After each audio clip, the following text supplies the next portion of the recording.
Korang sakit perut, mula-mula tak sure dekat pusat atau keseluruhan perut. Lepas tu dia berpindah sikit ke bahagian kanan dan bawah. Mungkin ada demam sikit atau rasa macam nak demam. Ambil Panadol, tak sure sangat. And then last biasalah kan, cuba tidur lah. Mungkin dengan tidur, hilanglah sakit ni. Itu kesilapan yang boleh jadi serius kalau dibiarkanlah dalam masa 24 jam ke sebagai contoh. Appendicitis, sakit mungkin bermula dekat pusat atau bahagian tengah-tengah, tumpul. Dalam beberapa jam, dia berpindah atau jadi lebih spesifik ke bahagian bawah kanan perut. Sakit jadi lebih obvious, lebih jelas.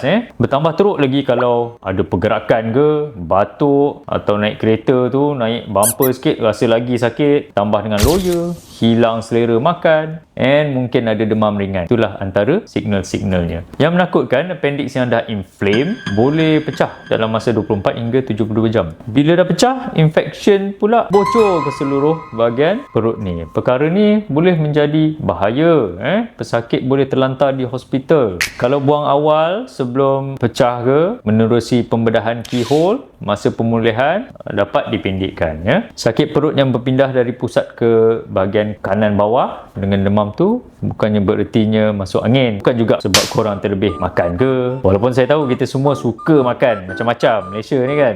Segera pergi ke emergency department. Ambil masa beberapa jam je, dapat scan dan dapat jawapan dengan pemeriksaan daripada doktor juga. Lebih baik daripada korang terjaga tengah-tengah malam dengan appendix yang pecah. Share video ni dekat kawan-kawan dan ahli keluarga korang.